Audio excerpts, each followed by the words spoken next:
السلام علیکم ورحمۃ اللہ وبرکاتہ۔ آج کی تراویح میں سورہ اعراف کا آخری حصہ اور اس کے بعد سورہ انفال کا پورا حصہ پڑھا گیا۔ کل ہم رکے تھے اعراف والوں کا قصہ بتا کر، اس کے بعد اللہ تبارک تعالیٰ نے حضرت نوح علیہ السلام کا قصہ بیان فرمایا۔ قوم عاد اور قوم سمود، قوم ہود کا بھی واقعات بیان ہوئے۔ اس کے بعد صالح علیہ السلام، لوط علیہ السلام اور شعیب علیہ السلام کے قصے بھی مختصر طور پہ بیان کیے گئے۔ اس کے بعد موسیٰ علیہ السلام کا جو قصہ تفصیل سے آیا ہوا ہے، اس میں جادوگروں سے جو مقابلہ تھا موسیٰ علیہ السلام کا، وہ بھی قصہ آیا ہوا ہے۔ جب جادوگر ہار گئے اور موسیٰ علیہ السلام کے سامنے سجدہ ریز ہو گئے تو فرعون نے انہیں ایک دھمکی دی کہ میں تمہارے ایک طرف کے ہاتھ کاٹوں گا اور دوسرے طرف کے پیر کاٹوں گا اور تمہیں پھر سولی چڑھاؤں گا۔ تو اس پر جواب تھا جادوگروں کا کہ ہم تو ہمارے رب کے پاس ہی جو ہے واپس جا کر ملنے والے ہیں۔ تو بہرحال موسیٰ علیہ السلام کا قصہ جگہ جگہ آیا ہوا ہے۔ سورہ قصص میں انشاءاللہ قصہ ڈیٹیل میں دیکھیں گے۔ اس کے بعد 157 نمبر کی آیت آتی ہے جس میں آپ صلی اللہ علیہ وسلم کی اتباع کرنے کا اللہ تبارک تعالیٰ نے حکم دیا اور آپ صلی اللہ علیہ وسلم کی کچھ کوالٹیز گنائیں۔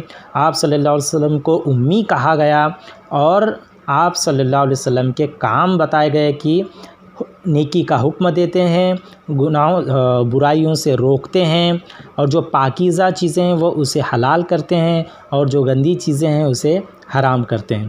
اس کے بعد 158 نمبر کی آیت ہے جس میں اللہ کے رسول صلی اللہ علیہ وسلم کو کہلوایا گیا کہ آپ جو ہے تمام عالم کے لیے رسول ہیں۔ قل یا ایھا الناس انی رسول اللہ الیکم جمیعا، اس طرح سے الفاظ آئے ہوئے ہیں۔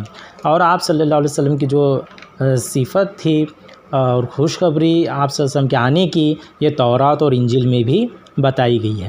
اس کے بعد 172 نمبر کی آیت میں دیکھتے ہیں کہ وہ عالم ارواح تھا جس میں تمام روحوں کو اللہ تبارک تعالیٰ نے جمع کیا تھا اور پھر ان سے یہ کہلوایا تھا کہ ایک سوال اللہ تبارک تعالیٰ نے پوچھا تھا، الست بربکم، کہ کیا میں تمہارا رب نہیں ہوں؟ تو سب نے جواب دیا تھا قالوا بلا شہیدنا، کہ بالکل ہاں، کیوں نہیں، کہ آپ ہی ہمارے رب ہیں اور ہم جو ہے گواہی دیتے ہیں کہ آپ ہی ہمارے رب ہیں۔ اللہ کے رسول صلی اللہ علیہ وسلم نے ایک جگہ ارشاد فرمایا کہ ہر بچہ اسلام کی فطرت پر ہی پیدا ہوتا ہے، پھر اس کے ماں باپ اسے یہودی یا عیسائی بناتے ہیں۔ تو یہی اس کے جو آیت کی یہ تشریح ہے۔ اس کے بعد 187 نمبر کی آیت ہے جس میں یہ مشرکان مکہ اور یہ سوال کرتے تھے کہ قیامت کب آئے گی؟ تم جو بار بار قیامت کے بارے میں بتاتے ہو، یہ قیامت کب آئے گی؟ تو اس کا جواب اللہ کے رسول صلی اللہ علیہ وسلم نے دیا کہ اس کا علم تو اللہ ہی کو ہے۔ پھر آگے فوراً اس کے بعد کی آیت میں اللہ کے رسول صلی اللہ علیہ وسلم نے فرمایا کہ اگر میں غیب کا علم جانتا تو جتنی ساری بھلائیاں ہیں وہ سب کا سب سمیٹ لیتا، مجھے اتنا ہی علم دیا گیا جتنا اللہ تعالیٰ نے مجھے دیا ہے۔ 199 نمبر سے کچھ اخلاقی چیزیں بیان جو ہوئی ہیں جس میں معاف کرنے کا حکم ہے، نیکی کا حکم دینے کی بات کہی گئی ہے، جاہلوں سے کنارہ کش کرنا یہ بھی ایک اچھے اخلاق کی جو ہے نشانی ہے۔ جب جاہل الجھتے ہیں تو یا جاہلوں سے الجھنا نہیں ہے، ان سے جو ہے کنارہ کش کرنا ہے۔ اس کے بعد جب اگر شیطان بھڑکائے تمہیں تو اللہ کی پناہ مانگنے کی آیت بھی اس میں آئی ہوئی ہے۔ اس کے بعد ایک اہم آیت آتی ہے 204 نمبر کی آیت۔ تقریباً اب سورہ جو ہے اعراف ختم ہو رہا ہے، اس میں اللہ تبارک تعالیٰ نے ایک اصول بیان فرمایا ہے کہ جب بھی قرآن پڑھا جائے تو 2 کام آپ کو کرنے ہیں۔ وہ کون سے 2 کام ہیں؟ اللہ تبارک تعالیٰ ارشاد فرماتے ہیں وَإِذَا قُرِئَ الْقُرْآنُ فَاسْتَمِعُوا لَهُ وَأَنصِتُوا لَعَلَّكُمْ تُرْحَمُونَ، کہ جب بھی قرآن پڑھا جائے تو خاموش رہو اور غور سے سنو۔ یعنی 2 کام اللہ تبارک تعالیٰ جو بتا رہے ہیں اور اس کا حکم دے رہے ہیں کہ پہلا کام جو ہے کیا کرنا ہے؟ دھیان سے سننا ہے، فَاسْتَمِعُوا، دھیان سے سننا ہے، اور پھر انصتو یعنی چپ رہنا ہے۔ اب یہ دیکھتے ہیں کہ تراویح کا ماحول ہے ہر جگہ۔ اب تراویح میں 2 کام ہم کو کرنا پڑیں گا، ایک تو یہ کہ دھیان سے سننا ہے کہ کیا کہہ رہے ہیں، بھلے ہم کو اگر سمجھ میں نہیں بھی آتا ہے تو بھی کم سے کم سننا چاہیے اور خاموش رہنا چاہیے، تو اللہ تعالیٰ جو ہے ہم پر رحم کریں گے۔ اس کے بعد جو ہے یہاں پہ اور 2 آیتیں، اس کے بعد سورہ اعراف ختم ہوتی ہے، پھر سورہ انفال شروع ہوتی ہے۔ سورہ انفال مدنی صورت ہے، اس میں 75 آیتیں اور 10 رکوع ہیں۔ یہ سورہ انفال پورے غزوہ بدر کے موقع پر نازل ہوئی ہے۔ اس میں مشرکوں کو، اہل کتابوں کو ان کا انجام بتلایا گیا ہے۔ شروعات ہوتی ہے مال غنیمت سے، یعنی مال غنیمت کا کیا کریں، کیونکہ یہ پہلی جنگ تھی اسلام اور کفر کے بیچ۔ مال غنیمت کسے کہتے ہیں؟ جو جنگ میں کافروں کا جو مال ہمارے ہاتھ لگتا ہے اسے مال غنیمت کہتے ہیں۔ یہ مال غنیمت کا کیا کریں، اس کے تعلق سے تھوڑا سا کشمکش چل رہا تھا، جس میں کچھ صحابی اللہ کے رسول صلی اللہ علیہ وسلم کی حفاظت میں لگے ہوئے تھے اور کچھ صحابی جو ہے وہ میدانی جہاد میں لڑ رہے تھے۔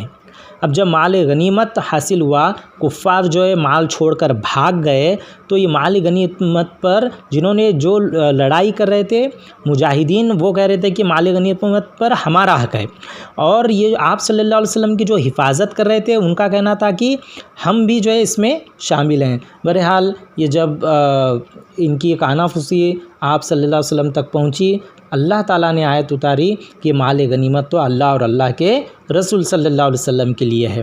اس کے بعد جو ہے ایک اہم آیت آتی ہے کہ حقیقت میں مومن کون ہے۔ بہت ہی زبردست آیت ہے۔ ایک تو اس آیت کی شروعات ہوتی ہے انمل سے، یعنی انما کہتے ہیں در حقیقت کو۔ یہ ورڈ کب استعمال ہوتا ہے؟ جب کہ اس کے بارے میں لوگوں کے اندر غلط فہمی ہے، تو اس کا مطلب ہوتا ہے کہ تم جو بول رہے وہ نہیں، اب میں جو بول رہا ہوں وہ ہے۔ در حقیقت یہ ہے، کیا ہے کہ مومن کون ہے؟ انما المؤمنون الذین اذا ذکر اللہ وجلت قلوبہم واذا تلیت علیہم آیاتہ زادتہم ایمانا وعلی ربہم یتوکلون۔ اللہ تبارک تعالیٰ نے واضح طور پر فرمایا کہ در حقیقت مومن کون ہے؟ مومن وہ ہیں جب اللہ تعالیٰ کا ذکر ان کے سامنے کیا جاتا ہے تو ان کے دل لرز جاتے ہیں، اور جب قرآن کی آیتیں ان پر پڑھی جاتی ہیں تو ان کا ایمان بڑھ جاتا ہے اور وہ ہر حال میں اپنے رب پر ہی بھروسہ کرتے ہیں۔ یہاں پہ دیکھو 2 کوالٹیز ایمان والوں کی بتائی ہیں۔ جب بھی اللہ تعالیٰ کا ذکر ہوتا ہے تو ان کے دل جو ہے تقوی سے، محبت سے لرز جاتے ہیں، یہ کا ہے۔ اور دوسری کوالٹی دیکھیں گے ہم، آیتوں کی تلاوت ہوتی ہے تو ایمان بڑھتا ہے۔ اب پورا قرآن جو ہے تراویح میں پڑھا جا رہا ہے، لیکن ایمان میں کیا اضافہ ہو رہا ہے؟ اس کے تعلق سے ہمیں بہت غور و فکر کرنا ہے، کوشش کرنا ہے کہ عربی سیکھیں گے، سمجھیں گے تو ایمان بڑھے گا۔ اس کے بعد اور پھر کچھ کوالٹیز بتائی کہ یہ لوگ کون ہیں؟ الذین یقیمون الصلاۃ ومما رزقناہم ینفقون۔ یہ اور 2 کام کرتے ہیں کہ نماز قائم کرتے ہیں اور ہم نے جو رزق دیا ہے اس میں سے وہ خرچ کرتے ہیں۔ اگر یہ 4 کوالٹیز بتانے کے بعد پھر اللہ تعالیٰ کہہ رہے ہیں اولئک هم المؤمنون حقا، یعنی یہی حقیقت میں مومن ہیں۔ اب اگر ہم دیکھیں گے، اگر ہم اپنے آپ کو مومن سمجھتے ہیں تو یہ 4 کوالٹیز تو کم سے کم ہمارے اندر آنے چاہیے۔ اس کے بعد جو ہے اور واپس سے جنگ کے واقعات بیان ہوئے ہیں اور ایمان والوں کو جنگ پر ابھارا گیا ہے، جنگ میں کس طرح سے کام کرنے کے ہیں، جو کام نہیں کرنے کے وہ سب اس میں آئے ہوئے ہیں۔ 14 نمبر اور 15 نمبر کی آیت ہے جس میں اللہ تعالیٰ نے فرمایا کہ جنگ میں جو ہے پیٹھ پھیر کر نہ بھاگو، ہاں مگر ایک ہنر کے تحت اگر جا سکتے ہیں تو جا سکتے ہیں۔ اس کے بعد پھر 39 اور 40 نمبر کی آیت میں کہ اب کب تک لڑنا ہے، تو یہاں حکم دیا گیا لڑو یہاں تک کہ فتنہ اور فساد باقی نہ رہے اور دین اللہ ہی کا غالب آ جائے۔ کب تک لڑنا ہے؟ وہاں تک جو ہے ہم کو لڑنا ہے۔ اس کے بعد پارہ ختم ہوتا ہے، 10واں پارہ شروع ہوتا ہے۔ آیت نمبر 41 میں واپس سے مال غنیمت کی بات آئی اور یہاں پہ واضح کر دیا گیا کہ مال غنیمت کا 5واں حصہ اللہ اور اللہ کے رسول صلی اللہ علیہ وسلم کا ہے، یعنی جب مال غنیمت ملے گا تو اس میں سے 5 حصے کریں گے، 4 حصے مجاہدین کو دیں گے اور 5واں حصہ اللہ کے رسول صلی اللہ علیہ وسلم کی طرف رہے گا۔ اس کے بعد جو ہے 60 نمبر کی آیت، وہاں سے ہم دیکھیں کہ جہاد کے معاملے میں بہت ساری آیتیں آئی ہوئی ہے۔ جہاد ایک ایسا لفظ ہے، ہم جو ہے بولنے میں بھی کتراتے ہیں، سننے میں کتراتے ہیں، جبکہ ایسا نہیں ہے۔ یہ بہت ہی پاکیزہ عمل ہے۔ ایک جہاد فرض عین ہوتا ہے اور ایک فرض کفایہ ہوتا ہے۔ فرض کفایہ اس وقت ہوتا ہے کہ جب کچھ ہی لوگ اگر جہاد کرتے ہیں تو یہ سب کی طرف سے جو ہے کافی ہو جاتا ہے، لیکن جب کبھی کبھی ایسے حالات آتے ہیں جب جنگ جو ہے فرض ہو جاتی ہے، جہاد فرض عین ہو جاتا ہے، اس وقت ہر ایک کو نکلنا ہوتا ہے۔ تو ایسی ہی سچویشن اس وقت کی تھی، اس میں اللہ کے رسول صلی اللہ علیہ وسلم کو بھی اور تمام ایمان والوں کو تیاری کرنے کے لیے کہا گیا۔ آیت نمبر 60 میں اللہ تبارک تعالیٰ نے واضح طور پہ حکم دیا کہ تم جو ہے جہاد کی تیاری کرو۔ کس طرح سے تیاری کرنا ہے وہ اللہ تبارک تعالیٰ بتا رہے ہیں، اور تیار کرو ان کی لڑائی کے واسطے جو کچھ جمع کر سکو قوت سے اور پلے ہوئے گھوڑوں سے، کہ اس سے دھاک پڑے اللہ کے دشمنوں پر اور تمہارے دشمنوں پر اور دوسروں پر ان کے علاوہ جن کو تم نہیں جانتے، اللہ ان کو جانتا ہے، اور جو کچھ تم خرچ کرو گے اللہ کی راہ میں وہ پورا ملے گا تم کو، اور تمہارا حق باقی نہ رہ جائے گا۔ اس طریقے سے جو ہے آیتیں جو ہے اترتی ہیں۔ اس کے بعد جو ہے یہ جہاد اتنا جو ہے پاکیزہ عمل ہے، ہر اس کوشش کو جہاد کہتے ہیں جو اللہ تعالیٰ کے دین کو غالب کرنے کے لیے کیا جائے۔ اس میں 65 نمبر کی آیت ہے جس میں آپ صلی اللہ علیہ وسلم کو حکم دیا گیا کہ آپ جو ہے لڑائی کے لیے شوق دلائیے۔ 65 نمبر کی آیت ہے، ترجمہ اس طرح سے، اے نبی صلی اللہ علیہ وسلم شوق دلائیے مسلمانوں کو لڑائی کا، اگر ہو تم میں سے 20 شخص ثابت قدم رہنے والے تو غالب ہوں 200 پر، اور اگر ہو تم میں سے 100 شخص تو غالب ہوں 1000 کافروں پر، اس واسطے کہ یہ وہ لوگ نہیں سمجھتے۔ اس طریقے کی آیتیں جو ہے آئی ہوئی ہیں۔ اس کے بعد ہم دیکھتے ہیں کہ جہاد جو ہے کب تک کرنا ہے۔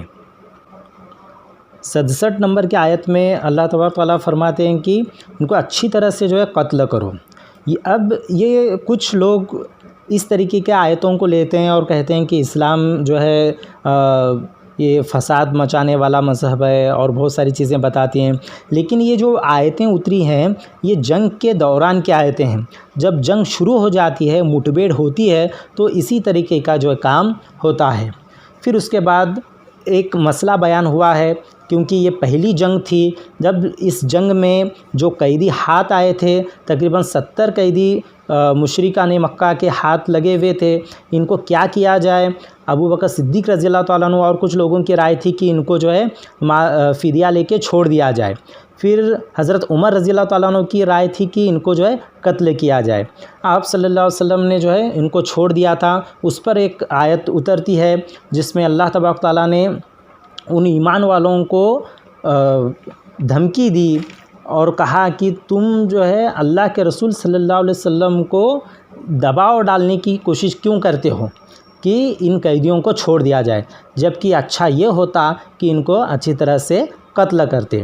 اس کے بعد آگے سورہ محمد میں 4 آپشن دیے گئے، جس میں ایک تو آپ ان کو قتل کر سکتے ہیں، یا ان کو غلام بنا سکتے ہیں، یا فدیہ لے کر چھوڑ سکتے ہیں، یا بغیر فدیے کی بھی چھوڑ سکتے ہیں۔ لیکن اس وقت جو ہے اسلام جو ہے مضبوط حالت میں تھا، لیکن یہ چونکہ پہلی جنگ تھی، اس میں یہ خطرہ تھا کہ یہ واپس سے جا کر پھر حملہ جو ہے کر سکتے ہیں، اس لیے جو یہ آیت اتاری گئی۔ پھر آگے ہم دیکھتے ہیں کہ 74 نمبر کی آیت ہے جس میں واپس سے سچے مومن کون ہیں اس کے بارے میں اللہ تبارک تعالیٰ ارشاد فرماتے ہیں۔ ترجمہ اس طریقے سے ہے، اور جو لوگ ایمان لائے اور اپنے گھر چھوڑے اور لڑے اللہ کی راہ میں، اور جن لوگوں نے ان کو جگہ دی اور ان کی مدد کی، وہی ہیں سچے مسلمان، ان کے لیے بخشش ہے اور روزی ہے عزت کی۔ اس طریقے سے جنگ کے احکام اس سورہ انفال میں بیان ہوئے ہیں۔ یہاں پہ سورہ انفال ختم ہوتی ہے، پھر آگے سورہ توبہ ہے، انشاءاللہ وہ کل دیکھیں گے۔ بہرحال جو بھی جنگ کے احکامات نازل ہوئے ہیں ان کا پس منظر جو ہے ہم کو دھیان میں رکھنا ہے، پھر اس کی تفسیر پوری پڑھنی ہے، تب ہی جو ہے اس کے تعلق سے جو غلط فہمیاں ہیں وہ جو ہے نکل جائیں گی۔ السلام علیکم ورحمۃ اللہ وبرکاتہ۔